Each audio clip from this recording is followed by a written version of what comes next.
We are live. Be Better, episode 30. Back in the studio with Jacob.w.ross. Is this 30? 30. Wow. 30 episodes. I think I missed 2 weeks. So that's pretty good for me for 6 months of recording. Pretty much 6 months. It's about 30 weeks. That's great. A little more than 6 months, 7 months of recording. Missed 2. One when you were gone maybe, and then one last week just because I got so damn busy. Well, and of that time, I've been gone 6 or 7 weeks. Yeah, of that time. right. Maybe more. Yeah.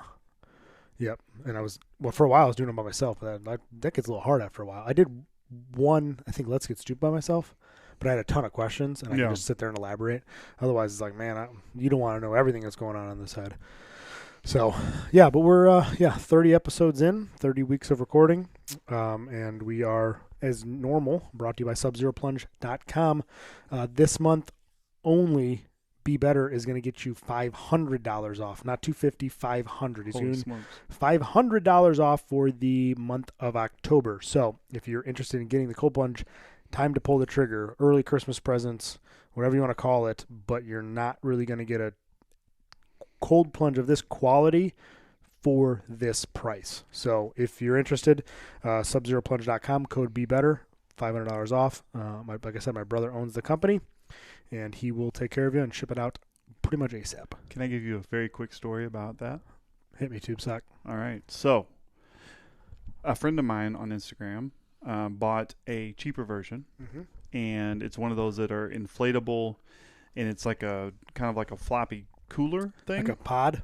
Yeah, but like it's a circle? Yeah, it's a circle. Yep. I've seen those. And like the thought is it's kind of insulated from the material, so if you put ice in it and close it, whatever. Well, she was filming herself doing it, and she posted, which is hilarious. Like you could see her like lean a little left, and then you saw the water slowly shift left, and then it slowly started to pour out the top, and then she fell over and dumped the whole thing out. Holy cow! Because you know what I mean. Like she started leaning, then it caved. The material caved, and then it just too much pressure, and it fell over. And I mean, she was fine. It's just like that's the point of like if you're gonna do it, do it. Right. Buy something that's quality. Buy something that's effective. Buy something that's convenient so that you can actually really do it and not be falling out all over the place and just getting water in your house and flooding your basement. Yeah, mine, the one obviously I have is just like sturdy. I didn't know it was a blow up. When Tim was posting about it, I'm like, oh, this is like a tub. Then I got it. I'm like, oh, I thought this was ceramic. He goes, no, just blow it up. I go, oh, I don't know how this is going to work. But I'm like, this thing's sturdy. And I've had people like at 1 a.m. having too many drinks. I'm going to go in the cold plunge. Okay, so they're not very careful. I'm like really careful when I get in and out because I don't want water everywhere too, and I'm like delicate with it. They're like just kind of flopping in the thing and stuff, and it's fine. I never even pumped it up once. I never added air to it. The material that I felt, it reminds me of like those Coast Guard rafts. Like they're inflatable, but like they literally go through wind and waves and all this other stuff. It's such a dense material. It's super really high quality. Super nice. So anyway, if you're going to do it right. Do it now. Do it now. $500 off. $500. This week, Jacob, you're going to explain the topic a little bit to everybody? Yeah. So, like a lot of, I think dads who mow, I have profound thoughts when I'm mowing. Yeah, I used to have those thoughts. Before, Now the landscapers have all my thoughts. That's fine. They just write them down and leave them at the door. But no, basically I was thinking about this because I always listen to podcasts when I mow.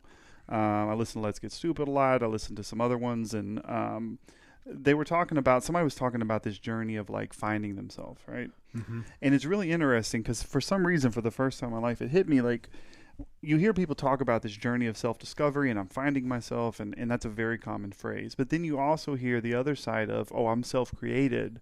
I created this, da-da-da-da. So it just kind of brought the question up to me, and it's what I wanted to ask you.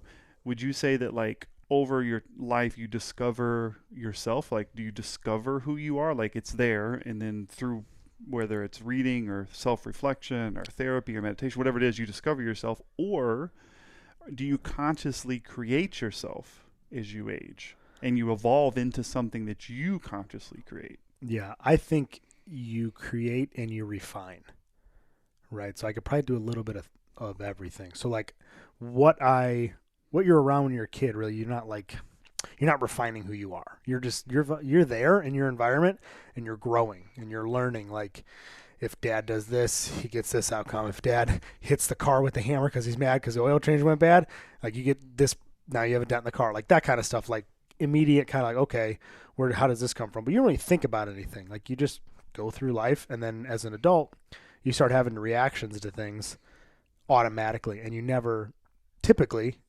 I never did until like a year ago, ever thought of like, oh, why do I react like this? Or if something happens to me, my tip of my response is typically the anger response, right? So where does that all come from? So I've questioned that a lot. So I think you get part of that just from the environment that you're set in, and then your parents and your brothers, and if you had no siblings versus you had 10 siblings, what kind of house you're at, what kind of, it's called class of family, or in middle, low, high class. I think you get a little bit of that. And then I think when you start to grow up and you start to question everything, that's when you can start to grow. You can start to read more, listen to YouTube, sometimes even like TikToks, you know what I mean? Because TikToks typically come from, if people are smart, like my brother's talking about a lot of stuff with marketing with me, is all these are just a ton of YouTube footage that's 30 to 60 minutes long, and then they cut it and put it on TikTok, they put it on Instagram. So like that information is not bad. Like, oh, I learned this on TikTok. Like, oh, okay, dude. Well, typically that comes from a very long interview, and that just happened to be a snippet of it so that you could go watch the interview, which happens to me a lot because I get a lot of motivation, or a lot of Gary Brecka lately. I don't know if you've heard of him. Mm.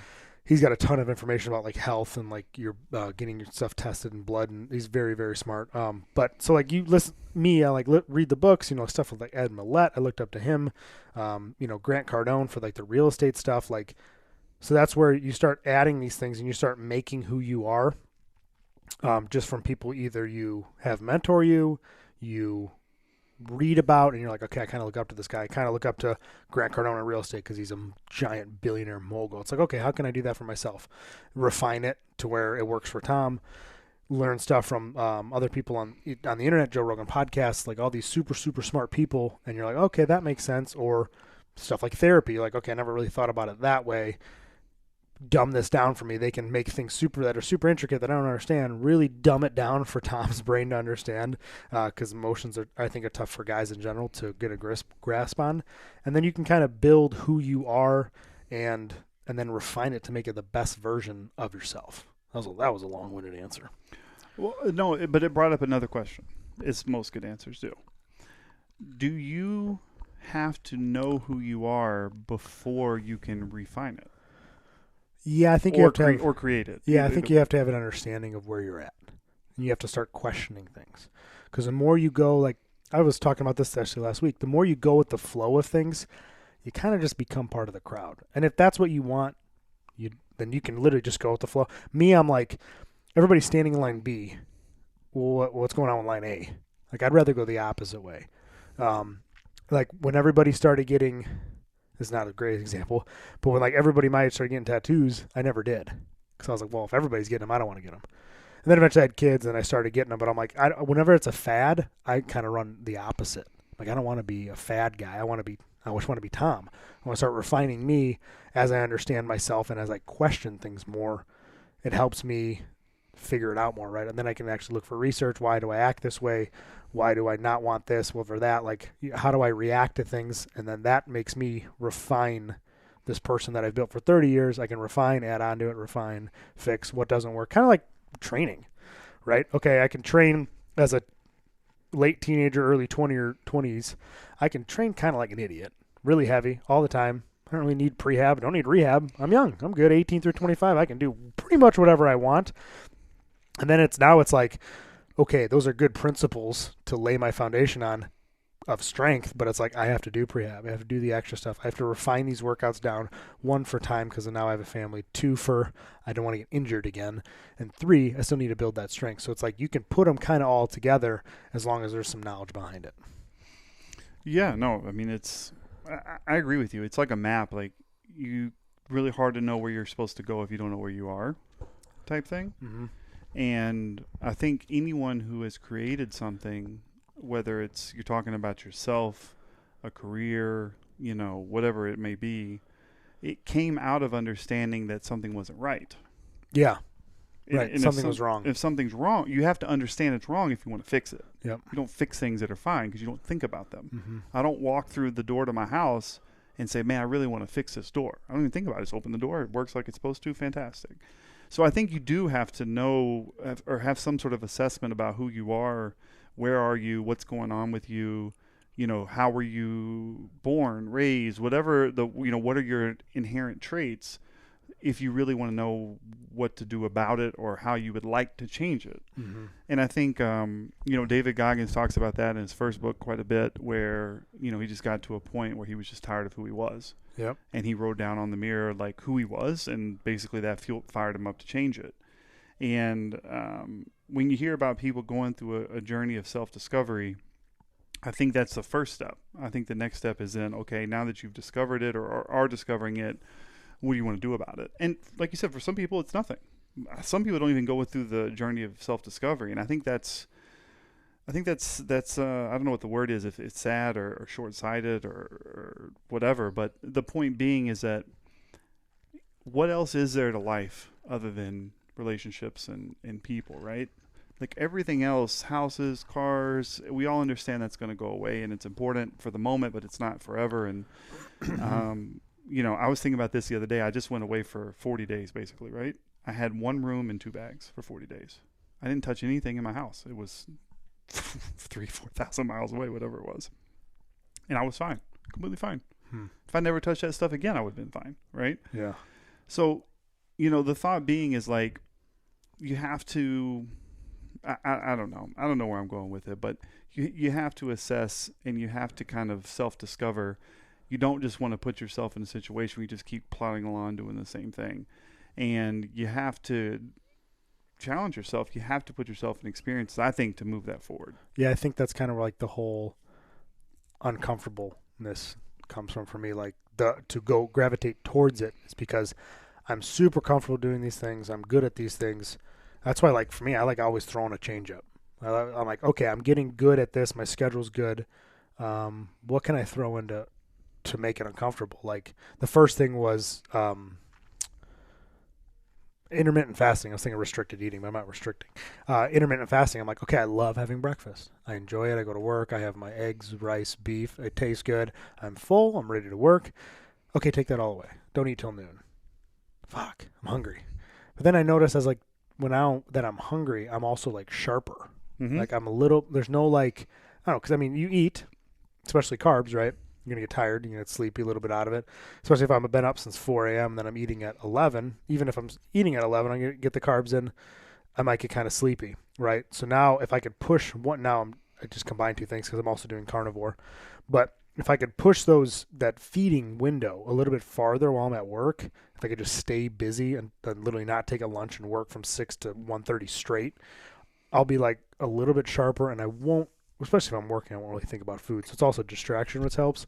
But yeah, I like throwing in that uncomfortableness to try to grow, because I'm like, okay, if I can handle all this stuff, then when it's calm, I know I'll be good. If you kind of like operating in chaos, like you're really good in chaos, when things are slow, for me, it's like, okay, I can really handle this really easily. I can spend more time here. I can be a 100% better dad. I can be a 100% better husband, father, whatever you want to call it.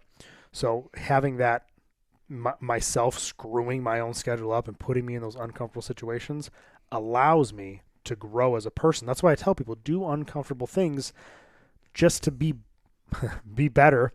Even in the morning, like I tell people, I'm like, I don't typically cold plunge in the morning because I do it right after work before I train. But sometimes, like, hey, take a cold shower instead of your nice warm shower. Mix it up. And then I was talking about this with an employee at work the other day. I'm like, dude, if you get up, you cold plunge or just take a cold shower, then you train, then you pack a good lunch, and you get to work at 6 a.m. I go, you feel like you're better than everybody? He goes, I do. Because I don't tell anybody that. I go, yeah, you don't walk around and say, I feel like I'm better than all you. But, boy, you feel a lot better when you walk in those doors. I feel great, especially every day I go train in the morning at the fitness class I do, and then go, like, you feel good. And you're going to make good decisions for the rest of the day because, and I don't want to do a cardio class every morning. I'll go bench in my garage. That's cool. I'll do that for 45 minutes an hour. I don't want to go run and do some hops and all this BS. But I do it because I don't want to do it. And I fast, and like, so I'm basically getting all these check marks before people get to their jobs. I'm like, that makes me feel really, really good, even though it was uncomfortable. I basically have an uncomfortable, hour, 2 hours every day before I have to show up and give it a hard 8 hours work. I've done things I don't want to do. That makes my day at work a lot easier, because then if I do something I don't want to do, I'm like, well, I just did X, Y, and Z. okay, I'm ready to kick some ass today. Let's go. So I come into work typically with a lot more energy than all those guys. So this could be a whole nother podcast, and maybe we'll do another episode on it. But like, how much of life then is expectation? Because what I'm hearing you say is you do uncomfortable things to find out things about yourself that you probably don't want to react that way, or you don't want to feel that way, right? Mm-hmm. So you're choosing to do things that make you feel better. And then, like you said, the perspective being is other things happen, like you now have this renewed perspective of, well, I've already done this, so therefore X, Y, and Z isn't as big of a deal, right? Right. So it's really a perspective that you're changing, right? It's Yeah. an attitude that you're cultivating. Yeah. And I think that's the key, is the cultivation part. People want to choose. I think if you ask anybody, would you rather save for your retirement or, go buy a car? Everybody would say save for your retirement. But when you make it on a day-to-day, it's not as sexy, it's not as fun. Like, you have to cultivate that attitude of, I know these things and I don't like them, or I'd like to change them, or I'd like to feel differently. Now let me cultivate the work. And again, I like the word cultivation because it implies work, right? It's consistent, daily, grinding work that's not sexy and usually not attractive, and not something that, is going to get you a lot of, pats on the back. It's going to get you a lot of, man, you're a little crazy. Mm-hmm. But to your point earlier, that's the kind of people I like to run with. Right. Yeah, I do like to be, like I said, everybody's in line B, I'll be in line A by myself.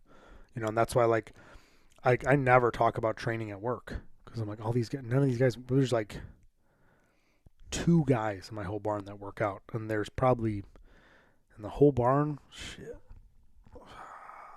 80 of us, 100 employees maybe in that area, maybe 80.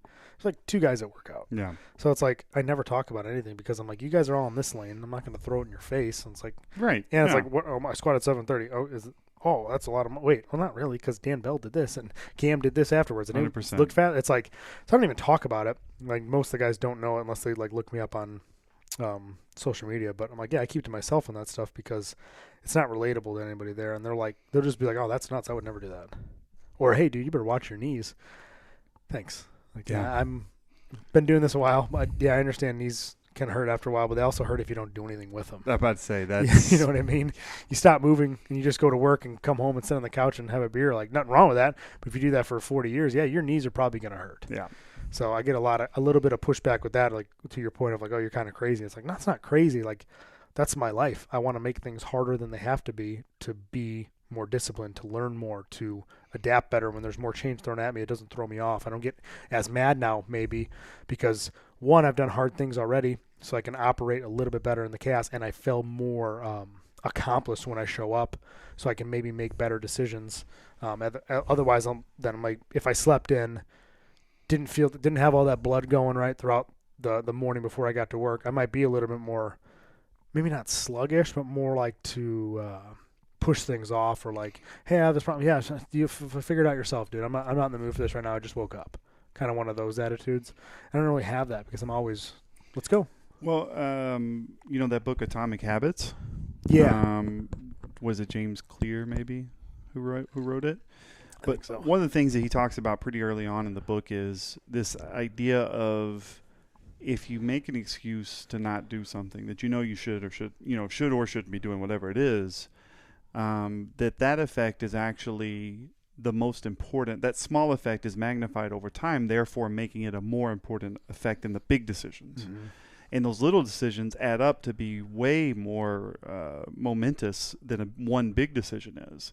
And how we trick ourselves into thinking the big decisions are what matter, and the little ones, like you said, maybe I'll sleep in today, and then that stuff just starts adding up, and it does create an attitude. It does create an attitude. And that's why, some of the old school sport coaches are, when you're a kid, maybe you think it's ridiculous, but they're trying to cultivate this attitude of excellence where, yeah, we all wear the same thing, or we all line up in the same way, because the idea is, let's pay attention to things that don't matter, because if you can do that well, then your attitude starts paying attention to everything, and now everything is important. Mm-hmm. And it's just that, again, it's just cultivating that right attitude. But it's work.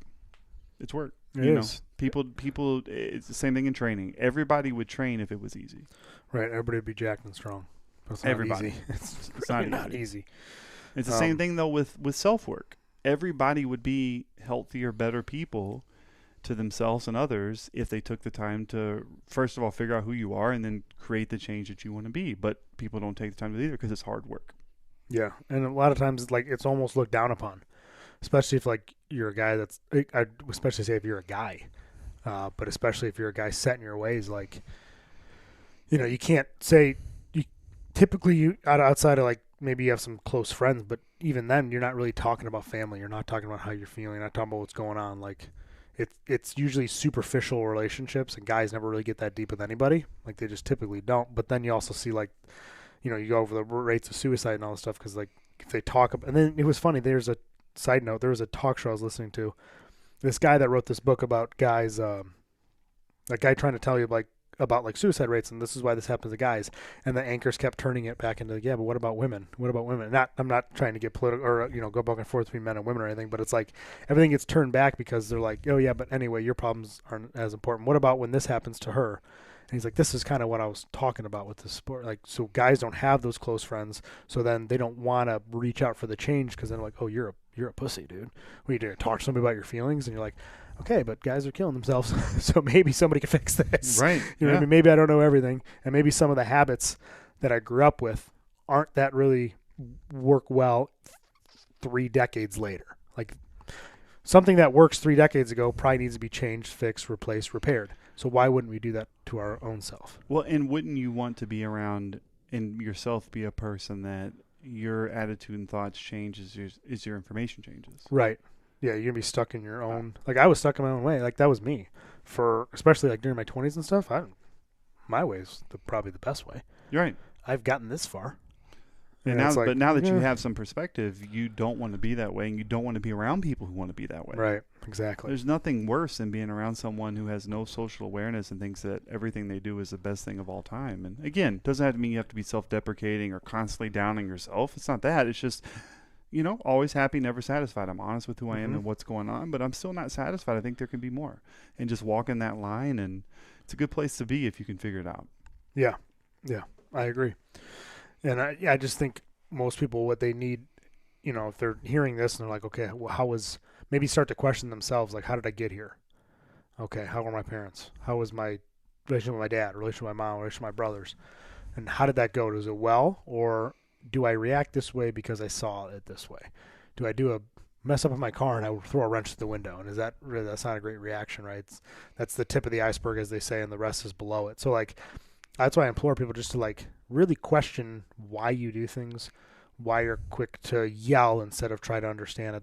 When it comes to kids and stuff like that, that's where it came from for me. And it's not easy. I'm still not good at it, but I try to step back and remind myself, I'm okay, I still don't really understand this, but I'm man, if I was working out for my first year ever, I probably wouldn't be that good at it.